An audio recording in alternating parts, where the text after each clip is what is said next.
تصور کنید جایی رو که قدمتش به دوران دایناسورها برمیگرده. جنگل‌های هیرکانی یکی از عجایب طبیعت ایران هستند که توی دلشون تاریخ زنده‌ای از زمین رو قایم کردن. این جنگل‌ها از دامنه‌های شمالی البرز تا دریای خزر کشیده شدند و یکی از قدیمی‌ترین و غنی‌ترین جنگل‌های دنیا به حساب میان. اما اسم هیرکانی از کجا اومده؟ از دوران قدیم. هیرکانیا به معنای سرزمین گرگ‌ها به زبان یونانی هستش. این جنگل‌ها شاهد تغییرات بزرگی تو زمین شناسی بودند و از معدود بازمانده‌های جنگل‌های نیمه گرمسیری هستند که دیگه الان خیلی کم روی زمین پیدا میشن. علاوه بر قدمت، این جنگل‌ها یک گنجینه‌ای از تنوع زیستی هم هستند.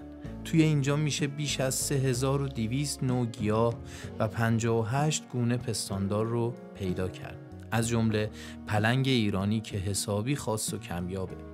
همین تنوع زیستی باعث شده یونسکو این جنگل‌ها رو به عنوان میراث جهانی ثبت کنه. حالا چی این جنگل‌ها رو خاص میکنه؟ اینکه تو این همه سال در برابر تغییرات آب و هوایی جون سالم به در بردن.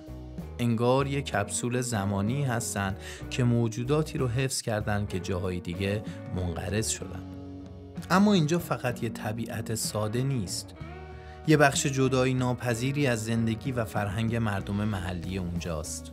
گیلک‌ها و مازندرانی‌ها قرن‌هاست که با این جنگل‌ها زندگی کردن و داستان‌های جذابی ازشون تعریف می‌کنن.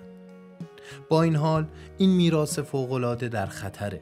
از ساخت و سازهای بی‌رویه و قطع درخت‌ها گرفته تا تغییرات اقلیمی که نفس این جنگل‌ها رو بریده.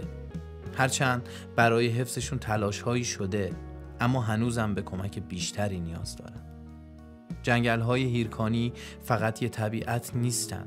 اونا یه پنجره به گذشته و یه درس بزرگ برای آینده.